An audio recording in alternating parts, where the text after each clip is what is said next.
Assalamualaikum warahmatullahi wabarakatuh. Syukur Alhamdulillah kita masih dipertemukan kembali melalui channel ini.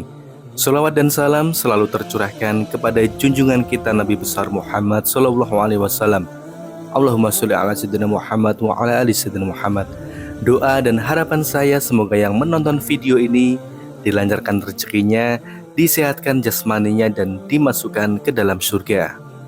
Saat Rasulullah hendak memasuki masjid, beliau melihat iblis berada di pintu masjid. Maka Rasulullah menegurnya, "Wahai iblis, apa yang sedang kamu lakukan di sini?" Iblis berkata, "Aku hendak masuk masjid dan merusak sholatnya orang itu. Tetapi aku merasa takut terhadap orang yang sedang tidur di situ." Sambil menunjuk seseorang yang sedang tertidur di masjid. Rasulullah bertanya lagi, "Wahai iblis, mengapa engkau takut terhadap orang yang sedang tidur, padahal ia dalam posisi tidak sadar, dan tidak takut kepada orang yang sedang sholat dan bermunajat kepada Allah?"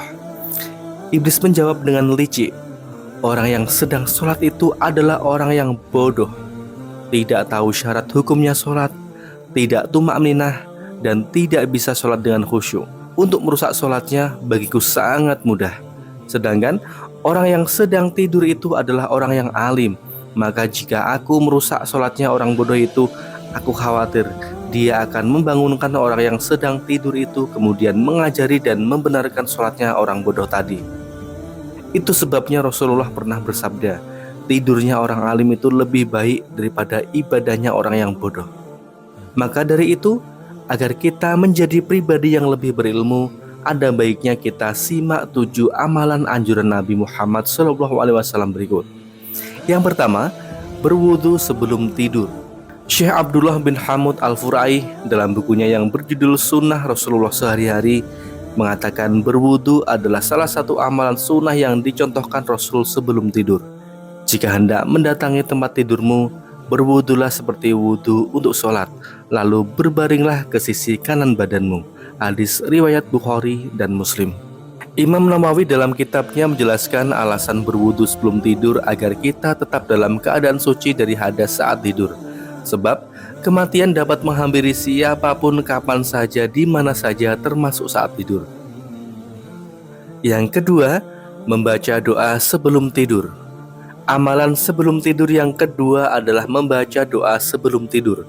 Karena tidur adalah keadaan di mana seorang manusia antara sadar dan tidak sadar. Hal ini tercantum dalam sebuah hadis yang diriwayatkan oleh Hudzaifah. Beliau berkata, apabila Nabi Muhammad SAW hendak tidur, beliau membaca doa, "Bismika Allahumma amut wa ahya." Dengan namamu, ya Allah, aku mati dan aku hidup. Dan apabila bangun tidur, beliau berdoa, "Alhamdulillahilladzi ahyana ba'dama amatama wa ala nusyur." Segala puji bagi Allah yang telah menghidupkan kami setelah mematikan kami, dan kepadanya lah kami tempat kembali. Hadis riwayat Bukhari. Yang ketiga, membersihkan kasur sebelum tidur. Bagi mereka yang hendak tidur disunahkan mengibas kasur dengan bagian dalam sarungnya sebanyak 3 kali dan membaca bismillah. Hal ini dijelaskan pada hadis Abu Hurairah. Rasulullah SAW bersabda, "Jika di antara kamu ingin mendatangi tempat tidur, hendaklah untuk mengibas kasurnya dengan bagian dalam sarungnya, karena ia tidak mengetahui apa yang ada padanya.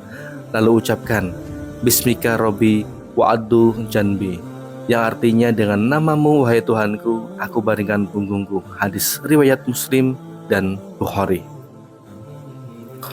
Yang keempat, membaca ayat kursi sebelum tidur. Amalan sebelum tidur berikutnya adalah membaca ayat kursi sebelum tidur. Ada pula keutamaan membaca ayat kursi sebelum tidur, yakni perlindungan Allah SWT dari gangguan setan sampai pagi hari. Diriwayatkan oleh Abu Hurairah, Nabi Muhammad SAW membenarkan perkataan berikut ini, "Jika kamu hendak berbaring di atas tempat tidurmu, bacalah ayat kursi, karena dengannya kamu selalu dijaga oleh Allah, dan setan tidak akan dapat mendekatimu hingga pagi." Hadis riwayat Bukhari. Yang kelima, menunda tidur sebelum melaksanakan sholat isya. Pada penjelasan hadis yang diriwayatkan dari Abu Barsyah bahwa Rasulullah SAW tidak suka tidur sebelum sholat isya dan berbincang-bincang setelahnya. Hadis riwayat Bukhari dan Muslim. Amalan sebelum tidur Rasulullah yaitu menunda tidur sebelum waktu Isya. Jika seseorang sudah tidur dahulu sebelum waktu Isya, dikhawatirkan tidak sempat mengerjakan sholat Isya atau terlewatkan ibadah wajibnya.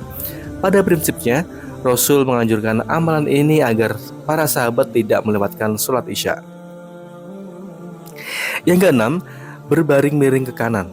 Saat Rasulullah SAW hendak tidur, beliau akan berbaring ke sisi kanannya dan berkata, "Ya Allah, aku telah menyerahkan diriku kepadamu dan mempercayakan urusanku kepadamu, dan aku memalingkan wajah kepadamu, mengharapkan pahalamu dan takut hukumanmu dan mengandalkanmu. Tidak mungkin lari darimu dan berlindung pada orang lain. Kami berlindung hanya kepadamu.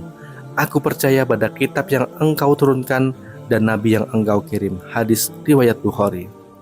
Yang ketujuh, melakukan wasiat Nabi. Dalam kitab Duratun Nasihin disebutkan sebuah riwayat bahwa pada suatu malam menjelang tidur, Nabi SAW berwasiat kepada istrinya Aisyah seraya berkata, "Wahai Aisyah, janganlah kamu tidur sebelum melakukan 4 hal: sebelum menghatamkan Al-Quran, sebelum membuat para nabi memberi syafaat kelak di hari kiamat, sebelum membuat seluruh kaum muslimin ridho, dan sebelum melakukan ibadah haji dan umrah. Jika kamu membaca surat Al-Ikhlas sebanyak 3 kali, maka pahalanya sama dengan menghatamkan Al-Quran. Jika kamu membaca sholawat kepadaku dan para nabi sebelum aku, maka kami semua akan memberikan syafaat kepadamu di hari kiamat kelak. Jika kamu memohonkan ampunan untuk seluruh kaum muslimin, maka mereka semua akan ridho kepadamu.